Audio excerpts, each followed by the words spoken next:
Muy buenos días a todos nuestros seguidores del fanpage de gestión. Les saluda Pilar Olivo y les doy una bienvenida a un nuevo programa de gestión en vivo. En esta ocasión nos acompaña Héctor Campos, abogado de Linares Asociados, quien nos va a ayudar en esta ocasión a resolver unas dudas acerca de por qué es importante registrar nuestro inmueble.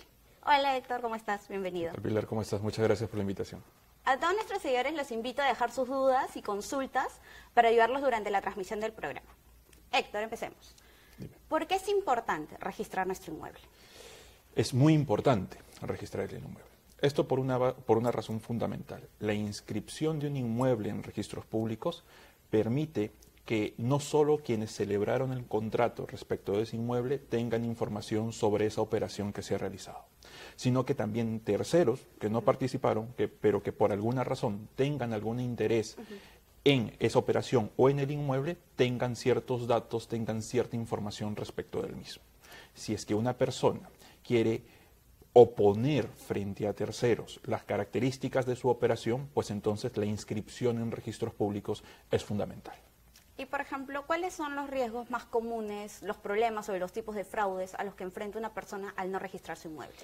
Podríamos quizás hacer dos grandes bloques, o hasta tres. Un primer problema se presenta frente a aquellos casos en los cuales los inmuebles no están inscritos. Si un inmueble no está inscrito, es muy probable, o más que probable, el nivel de incidencia respecto de las operaciones fraudulentas que se puedan realizar con ese inmueble aumenta. ¿Por qué? Porque efectivamente, si el bien no está inscrito, los terceros no saben quién es el titular del inmueble. Podría darse en ese escenario entonces que un titular vende un inmueble a más de una persona y como cada uno de esos compradores no tiene la información de quién es el titular, nunca se va a enterar si hubieron disposiciones, si hubieron ventas previas a la que ella está efectuando. Entonces, los problemas de doble venta inmobiliaria, de doble, triple, cuádruple venta inmobiliaria, se presentan en la mayoría de los casos respecto de los bienes, respecto de bienes en los cuales estos no están inscritos. Ese es un primer gran grupo de problemas. No es el único, porque inclusive habiendo bienes inscritos se presentan esos mismos problemas. ¿Y por qué? Aquí ya pasa por un tema de posibilidades, por un tema de diligencias. Lo ideal, lo óptimo, es que si el bien ya esté inscrito, cualquier cambio en la situación jurídica del inmueble se inscribe en registros públicos para que esto se publicite. Si se constituye un gravamen, que se inscriba. Que si se realiza alguna modificación del bien en cuanto a sus características, que se inscriba. Los cambios de titulares, que se inscriban.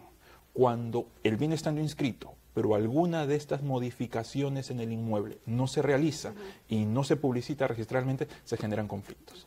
Porque terceros no van a tener conocimiento de esa modificación, de esas características propias del inmueble en particular. Y, por ejemplo, justo al inicio de tu respuesta, tú me dijiste, por ejemplo, al momento de comprar un inmueble.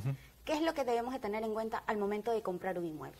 Eso es una pregunta muy importante. Y creo yo que se resume en una sola palabra, que es información.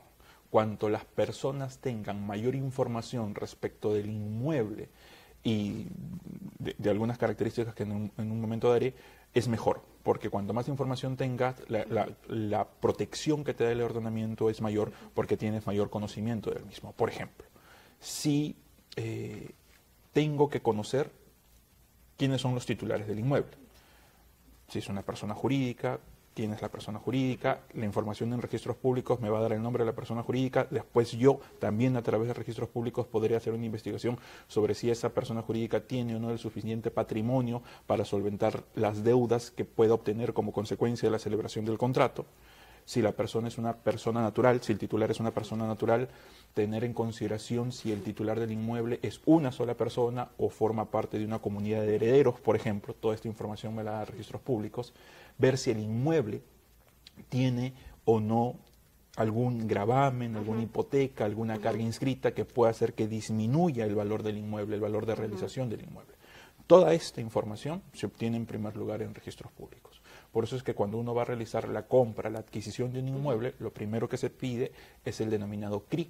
¿Qué es el CRI? Es el Certificado de Registro Inmobiliario. El CRI lo que hace es darte una foto de la situación actual del inmueble y mostrarte la verdadera situación en la que está. en cuanto a quién es el propietario, en cuanto a cuáles son las características del inmueble y en cuanto a cuáles son las cargas o gravámenes que el mismo pueda tener. Ese, creo yo, es el primer paso. Por eso es que es importante la inscripción en registros públicos, porque esa información está ahí. Y en lo que dices, por ejemplo, si el inmueble pertenece a una comunidad de herederos, ¿cómo se tiene que gestionar la compra del inmueble en esos casos? Eso es muy importante, porque si uno no tiene en consideración que el inmueble pertenece a una comunidad de herederos, el proceso de negociación, o mejor aún, la inversión en la negociación que yo realice se puede ir al agua. ¿A qué me refiero? Muchas veces se presenta frente al comprador una sola persona y se presenta como titular del inmueble. Si es que la persona es el único titular, no hay problema. Todo el proceso de negociación que yo realice con esa persona se va a desenvolver de una manera directa. Pero si esa persona forma parte de una comunidad de herederos, de un régimen de herederos, de una declaratoria de herederos, la situación cambia. Porque no solamente tengo que negociar con esa persona, sino tengo que negociar con toda la comunidad. Entonces ahí se establece, o hay que pensar, o ponernos a pensar cuáles son los mecanismos más adecuados para tratar de solventar esa solución.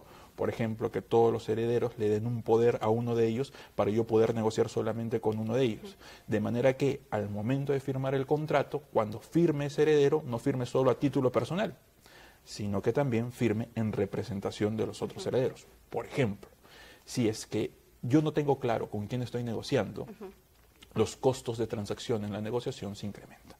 Porque de nada sirve que yo negocie con uno y firme con uno, y eso posiblemente lo inscriba, si es que posteriormente estoy exponiendo esta operación, estoy exponiendo esta transacción a los reclamos que podrían realizar esos terceros herederos que no participaron en la firma del contrato.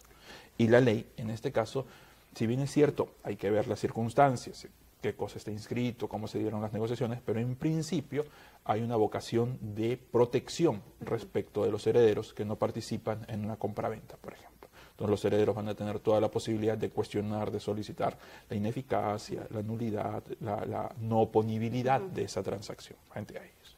Y justo te quería comentar, ¿qué pasa si una vez firmado el contrato se encuentran irregularidades? O sea, tipo, por ejemplo, ¿no? El caso de los herederos, no sé qué otro tipo de casos también podríamos encontrar, que pongan en juego o en riesgo el dinero que ya se está dando en la transacción, los contratos, las condiciones, la infraestructura del inmueble. Sí, eso es muy importante de tenerlo en cuenta. Quizás sirva a ser un poco esquemático para poder responder la pregunta. Imaginemos que hay A, que es el vendedor, B, que es el comprador, y C, que es un tercero. ¿Sí? La ley tiene una protección clara respecto del tercero que adquiere un inmueble. El Código Civil es la norma que regula este tipo de transacciones y dispone que si un tercero, no A, no B, si un tercero adquiere un inmueble con el conocimiento de que la persona que está vendiéndole, en este caso C, es el titular en registros públicos, no importa si luego algo pasa en la relación entre A y B, la adquisición de C se respeta. Eso es lo que se denomina la protección del tercero adquirente de buena fe. Esto es importante. Este C que adquiere tiene que tener buena fe, es decir, no tiene que tener conocimiento respecto de que ha habido algún vicio en la operación previa. Esa protección está clara. Respecto de la compraventa o el acto de disposición que se haya realizado entre A y B, es un problema de ellos y ese acto sí podría ser cuestionado. Este tipo de cuestionamientos depende de las características de cada uno de estos actos, se podrá realizar a través de la vía judicial o a través de la vía arbitral, si es que en los contratos hay algún convenio arbitral, o en ciertos casos, para los aspectos registrales, para las anotaciones que están inscritas en registros públicos, se podrá realizar un trámite a nivel administrativo donde se pida la cancelación del asiento registral, por ejemplo. Y por ejemplo, ¿y en qué casos, en este caso C, pierde la protección? Cuando se ha actuado de mala fe, ¿correcto? Ese es el gran candado que le impone el ordenamiento peruano a los adquirientes de propiedad. La norma claramente expresa que aquel que de buena fe y a título oneroso esto es, cuando ha habido una disposición patrimonial de por medio, adquiere un inmueble, pues entonces en ese caso ese tercero está protegido. Si es que ese tercero no actúa de buena fe o la operación que realiza la realiza a título gratuito, es decir, sin desplazamiento patrimonial, ahí el ordenamiento no protege la adquisición del tercero. Ya estamos recibiendo algunas preguntas de nuestros seguidores, los invitamos a que sigan dejando todas sus consultas. Aldi Ariza nos dice, ¿cuáles son las recomendaciones al momento de adquirir un departamento? Bien, en principio hay que tomar en consideración que cuando, entiendo, la pregunta se realiza en el marco en el cual el adquirente es una persona natural. ¿Por qué hago esta precisión? Porque generalmente las operaciones que se establecen cuando el comprador es una persona natural y el vendedor es una empresa inmobiliaria, por ejemplo, no solamente tienen un régimen de protección de carácter civil, no tienen un régimen de protección amparado en las normas del Código Civil, sino que adicionalmente se establece un régimen de protección especial para ese comprador, el cual se establece o el cual se regula sobre las normas de protección al consumidor.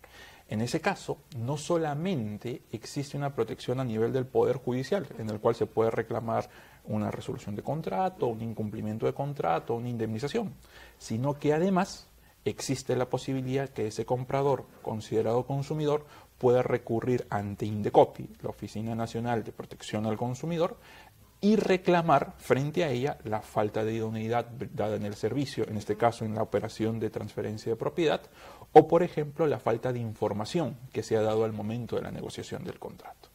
Entonces, teniendo en cuenta esto, que no solo es una protección civil, sino también es una protección especial de tutela de consumo, las consideraciones que tiene que tener un comprador son muy similares a las que he dado hace un momento. Solamente que habría que añadir que el nivel de información, el cual está todo el derecho a recibir a esa persona, aumenta. ¿Por qué? Porque una cosa es una operación que se realiza entre dos empresas, ¿correcto? Y otra cosa es una operación que se realiza entre una empresa y una persona natural.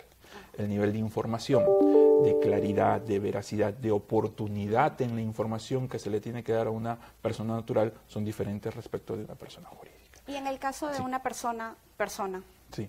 Bueno, en el caso de una compraventa o de un acto de disposición realizado entre dos personas, tiene que ser una suerte de concesiones o de informaciones recíprocas las que se tienen que dar, ¿no? Todo esto enmarcado dentro del ámbito de la buena fe, es decir, comportarse con corrección, comportarse de forma leal, dándole información relevante a la otra persona para que pueda tomar adecuadamente la decisión de comprar o no comprar el inmueble, de las condiciones en las cuales se tiene que dar dicha operación. Y en el caso de los departamentos, ¿cuál es la principal diferencia? Lo que pasa es que cuando uno compra un departamento, hay que tener en consideración que generalmente, no siempre, pero generalmente ese departamento se compra en planos. Entonces, cuando estamos frente a un contrato en el cual el bien aún está en planos, el bien aún no existe, si nos damos cuenta, el nivel de información que tiene que tener el comprador del bien que va a adquirir es elevado, necesariamente, en cuanto a las condiciones del inmueble, las características físicas del inmueble, la situación registral del inmueble, cuándo se va a realizar la independización a su favor, en qué momento se van a realizar los desembolsos. En este tipo de operaciones, los desembolsos, por ejemplo, funcionan de forma fraccionada. Un momento en la separación, otro momento en la celebración del contrato, otro momento a la independización, porque es la forma de garantizar los intereses del comprador. El comprador no puede verse expuesto a realizar un solo desembolso y esperar a que le den el departamento no se sabe cuánto. La forma de, por ejemplo, equilibrar los intereses en una compraventa es supeditar el interés del vendedor a recibir parte de los ingresos cuando realice ciertas actividades que le convienen al comprador, como por ejemplo la independización. Y por ejemplo, mira, hemos estado comentando todos estos temas respecto al punto de vista del comprador, sí, pero me gustaría mucho ver el tema ahora de la persona que vende el inmueble. ¿Qué es lo que debe tener en cuenta al momento de vender el inmueble? Sí. En una operación de compraventa, el principal interés del vendedor está básicamente en recibir el precio, en recibir la contraprestación por la operación de venta. Entonces, un primer interés o un primer punto en el cual tiene que incidir el vendedor es en garantizar el pago del precio. Para eso es necesario establecer una serie de garantías en el contrato que puedan precisamente garantizar la efectividad en el pago del precio. establecer, por ejemplo, alguna suerte de pagaré letra para garantizar el precio, establecer la posibilidad de establecer en el contrato la presencia de fiadores que puedan, en caso en caso el comprador no pueda pagar el precio, puedan responder por él, o una hipoteca o otro tipo de garantías para poder determinar que ese precio efectivamente se pague. Lo que no puede hacer el vendedor es no realizar un análisis de la solvencia del comprador al momento de celebrar el contrato. Si yo celebro un contrato y yo voy a vender el inmueble, lo primero que tengo que hacer es hacer un análisis sobre la situación patrimonial de mi contraparte. ¿Por qué?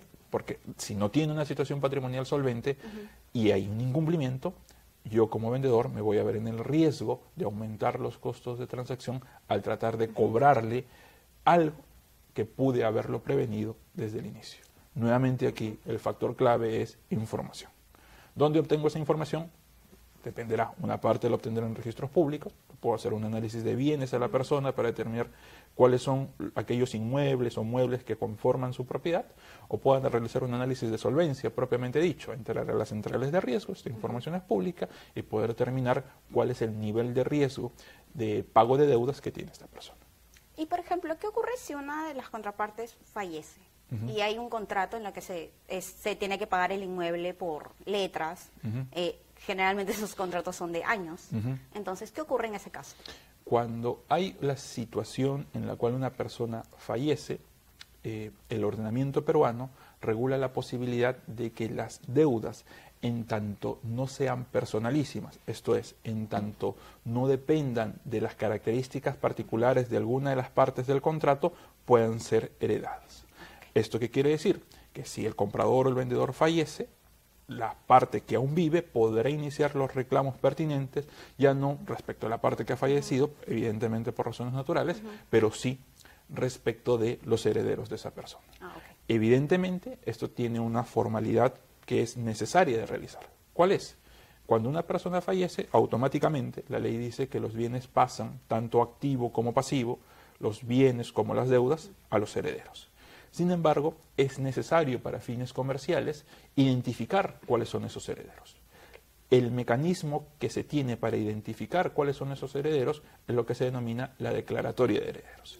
Es un procedimiento a través del cual todos los que se consideran herederos participan y piden un reconocimiento para que puedan ser considerados como tales. Esto es importante, por lo que decíamos hace un momento. Si yo no tengo claro si estoy negociando con una persona o una individual o con una persona que forma parte de la comunidad de herederos, mis costos de negociación se pueden ver incrementados.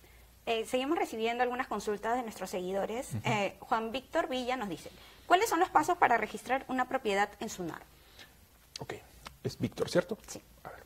No, Juan. Juan. A ver. En este caso hay, digamos, tres escalas en este camino para inscribir un inmueble.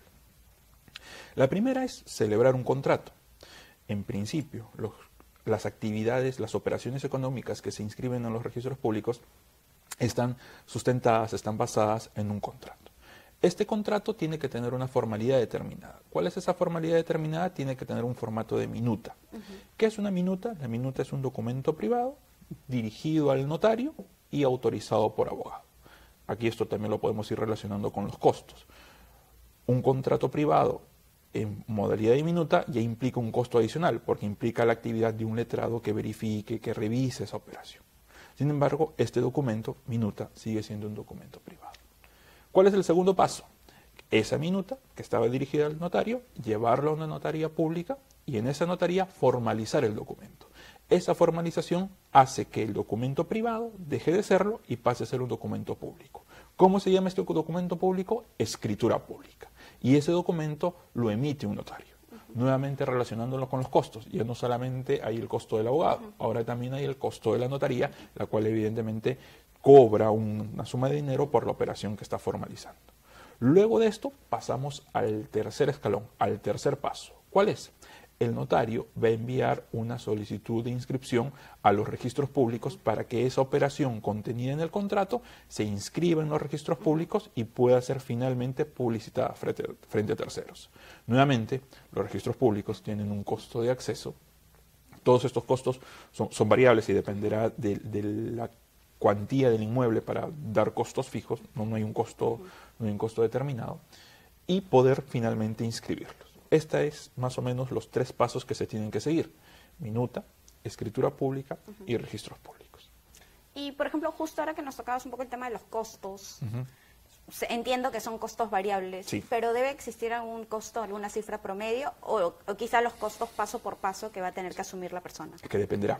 Como, por ejemplo, el primer estadio es frente a un abogado. Dependerá de los honorarios del abogado. No hay un costo fijo, no hay un costo promedio. Puede haber un abogado que cobre mucho, puede haber un abogado que cobre muy poco. ¿Podría variar, por ejemplo, ese costo? O sea, si es que hay algún problema con el trámite. Dependerá del valor del inmueble. Generalmente, el monto se pone en función del valor del inmueble cuando es la revisión de un solo contrato. Evidentemente, si es que hay contratos conexos, contratos coligados a esa operación, el costo solamente en esa fase varía. Igual es en la notaría, igual es en registros públicos. No hay un costo fijo. Generalmente, eso sí, cuando uno va a una notaría, los precios son, igual por protección del consumidor, son de libre acceso y se puede tener en consideración. Igual en registros públicos se puede entrar a la página web respectiva y tener una idea de los costos, pero que siempre van a ser ajustados en función a la operación que se quiera realizar. Abilio Chaparro nos dice, si una propiedad está haciendo la preinscripción, en este caso sus tíos, y si uno de ellos fallece, ¿sus hijos tienen que hacer una sucesión intestada que represente a la persona que ha fallecido? Sí, la respuesta en breve sí. Y la respuesta larga es porque solamente con ese título de sucesión de declaratoria de herederos, ellos tienen, digamos así, su carta de presentación, para decirlo de una forma no tan técnica, su carta de presentación frente a terceros para poder decir yo soy heredero. Si es que esa carta de presentación no tiene, claro, podrá sustentar, mira, aquí está la partida de función, aquí está mi partida de nacimiento y por ahí más o menos deduce que yo soy heredero. Claro, tú podrás ser heredero, pero se necesita saber quiénes más son herederos, precisamente por la implicancia en los costos de negociación que esto tiene, que mencionaba hace un momento. Pedro nos pregunta, si el inmueble está inscrito al nombre de la mamá y los hijos aún vivos 6, desean dividir el inmueble, ¿qué se debe hacer? En este caso, entiendo que lo que quieren es dar por concluido el régimen de copropiedad que se genera como consecuencia de la declaratoria de herederos. Me explico. Cuando una persona fallece, ese patrimonio, como habíamos dicho, pasa a los herederos. Estos herederos, por disposición legal, son una suerte de copropietarios respecto del inmueble. Ojo con lo que estoy diciendo, una suerte de copropietarios respecto del inmueble. Con lo cual, todos ellos son al mismo tiempo propietarios del inmueble. Entiendo que la pregunta va en el sentido en la cual, digamos, ya no quieren ser todos copropietarios del inmueble, sino cada uno quiere ser dueño de una parte proporcional del inmueble. Para esto hay distintas vías. Una vía, por ejemplo, es, si es que las partes no se ponen de acuerdo, si estos coherederos no se ponen de acuerdo, hacer que este régimen de división se realice a través del Poder Judicial. Generalmente, en este tipo de situaciones, el Consejo Legal Primario es pónganse de acuerdo. ¿Por qué? Porque les va a salir mucho más barato, les va a salir mucho más eficiente de acuerdo a sus intereses. Si logran alinearse, fijar un monto de tasación del inmueble y después vender el inmueble ellos mismos y repartirse ese monto, los costos se reducen tremendamente. Si es que no se logra ese acuerdo y más bien se va a depositar en un tercero, esto es un juez, la posibilidad de que esa división, que esa partición del inmueble se realice, van a obtener el resultado. Pero algo que podrían haberlo hecho en un periodo de negociación breve, va a estar sujeto a los plazos del Poder Judicial, a los plazos y al trámite del Poder Judicial, lo cual, si bien es cierto, el Poder Judicial no tiene costos de acceso muy elevados, pero los costos en tiempo sí son prolongados, los cuales pueden terminar afectando a los mismos herederos por un dato sencillo. Cuando el bien ya está en litigio, naturalmente el costo del inmueble disminuye, ¿no? Entonces, una primera opción es que se pongan de acuerdo y que hagan esta división y partición de forma extrajudicial, o si no, si es que esto no es posible, que vayan y que sea el juez el que determine cuál es la división que se debe hacer respecto del inmueble. Y generalmente, por ejemplo, en lo que es la decisión del juez, ¿cuáles son las decisiones más recurrentes que ocurren?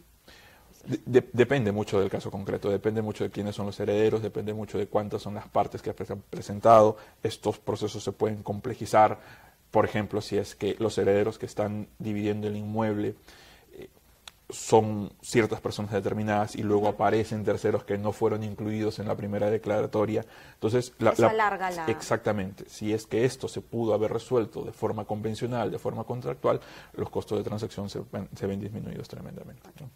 Rosina Alvarado nos pregunta, bueno, ella tiene un caso particular que es acerca de las personas que vienen ocupando el inmueble en su totalidad y no permiten que nadie más lo haga. Pero solo pagan los arbitrios en el porcentaje que a ellos le corresponde. Aquí habría que ver en primer lugar a título de qué se encuentran esas personas en el inmueble, para determinar si es que tienen una propiedad respecto al íntegro del inmueble o si solamente son copropietarios y tienen la posesión y la propiedad respecto de una parte del inmueble, para ver si lo que están haciendo tiene algún tipo de justificativo. Si es que evidentemente ellos tienen la propiedad del íntegro del inmueble, legalmente les corresponde el pago del íntegro de los impuestos o de las obligaciones derivadas del inmueble que deban tener. Entonces, en ese caso habría que preguntar si es que existe alguna justificación para que se esté realizando ese tipo de trámite respecto del inmueble. Si es que no, evidentemente están cometiendo una irregularidad y están expuestos a cualquier reclamo que la persona interesada, en este caso entiendo, las otras personas que tienen derecho a posesión o a propiedad en el inmueble, puedan reclamar por el no pago de esas obligaciones que en su momento incumplieron. Bueno, ya tenemos una de las últimas consultas. Denis nos dice, ¿cuáles son los requisitos para inscribir una transferencia de propiedad? Como les mencionaba hace un momento, el trámite regular pasa por que el contrato se formalice a través de una minuta, esto pase a un notario, se regulariza a través de una escritura pública y finalmente esto se inscribe. Cada uno de estos pasos tiene un costo correspondiente que se tiene que cubrir y dependerá mucho. Esto es importante, dependerá mucho de quién asuma esos costos, de quién asuma esos costos, de quién asuma esos gastos, el acuerdo originario que se establezca en el contrato, ¿no? Entonces, un buen diseño contractual puede poner las cosas claras desde el inicio para determinar cuáles son los derechos y las obligaciones de las partes en toda la ejecución del contrato. Y mira, justo ya ahora que hemos hablado de muchos temas y muchas situaciones en las que se puede dar la compra y venta de un inmueble, quería hacerte esta pregunta que quizás es un poco general, pero ¿cuál es la real importancia de un contrato desde un inicio? Un contrato, a ver, creo que debemos dar un paso atrás. Cuando uno se somete a una operación comercial, siempre está expuesto a riesgos. Riesgos de que no le paguen, riesgos de incumplimiento del contrato, riesgos de insolvencia del contrato. El contrato, por excelencia, es un típico mecanismo de asignación de riesgos. Si las partes quieren controlar adecuadamente los riesgos de su operación, el contrato es la herramienta fundamental para tratar de controlar esos riesgos, para distribuirlos, para asignarlos, para agravarlos, para mitigarlos. Hace un momento decíamos, ¿cómo controlo el riesgo del no pago del precio? Pues asigna o pacta garantías. Estoy mitigando el riesgo. ¿Quién asume el riesgo del pago del precio? El vendedor, el comprador en este caso. ¿Quién asume el riesgo de que el inmueble no forme parte de una persona sino de una colectividad? El vendedor en este caso. Toda esa información tiene que estar volcada en el contrato. Si es que las partes quieren tener una adecuada asignación de riesgos de la operación económica que estén realizando, el contrato es el mecanismo legal por excelencia para poder asignarlos. Perfecto. Justo antes de iniciar la entrevista también me comentabas acerca de un caso en el que, por ejemplo, hay dos personas que intentan o registran un inmueble y que Registros Públicos protege a la primera persona.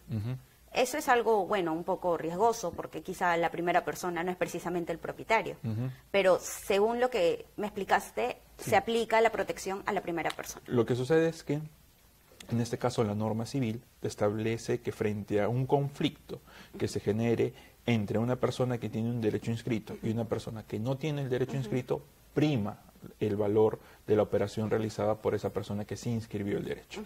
Esta es una razón adicional por la cual la inscripción es importante, porque existe una protección quizás a veces sobre, pero una protección de aquellas personas que tuvieron la diligencia de inscribir el inmueble para que terceros tengan conocimiento de esa operación, ¿no? Y por ejemplo, en el caso de que, bueno, esperemos que no le suceda, pero supongo que muchas personas están pasando por eso, de que sí ocurre eso, o sea, realmente la persona que no es propietaria ya registró el inmueble, ¿qué pasos debe seguir el real propietario? En este caso, la protección que tiene el real propietario, fuera de los casos en los cuales se protege al tercero adquirente, será en primer lugar solicitar la nulidad, la ineficacia. Habrá que ver bien cuál ha sido la irregularidad en ese acto de disposición para tratar de proteger su derecho de propiedad. Adicionalmente, tiene la posibilidad de entablar una pretensión de indemnización por los daños y perjuicios generados a aquella persona que dispuso el inmueble, suplantándolo, falsificándolo o lo que fuese.